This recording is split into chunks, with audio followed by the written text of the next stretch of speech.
ഈ ഇടയ്ക്ക് എറണാകുളം ജില്ലയിൽ നടന്ന പ്രശ്നം തന്നെ നമുക്ക് തുടങ്ങാം.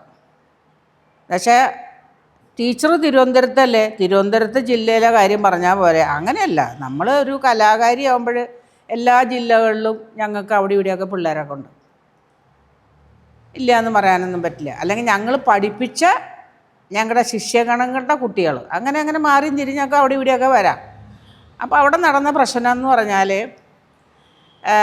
കളിച്ച കുട്ടിക്ക് കൊടുത്തിട്ടുണ്ട്. അവിടെ ജഡ്ജസ് ആരാണോ SRY നമുക്ക് അറിഞ്ഞൂടാ, ആരും ഇരുന്നോട്ടെ.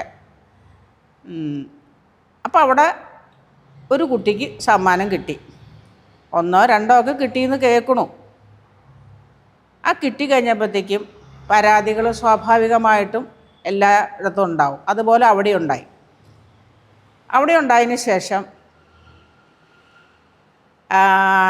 ഇതിനകത്ത് കാണാനായിട്ട് വന്നതാണോ എന്നാണ് 100% എൻ്റെ ഒരു അറിവ് കേട്ടോ. കാണാൻ വന്നതാണ് ഒരു വ്യക്തി.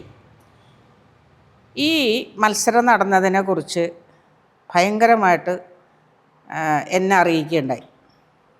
ടീച്ചറെ ഇന്ന പോലെ അവിടെ ഭയങ്കര അഴിമതിയാണ് നടന്നത്, കാശ് കൊടുത്താണ് സമ്മാനം മേടിച്ചത്.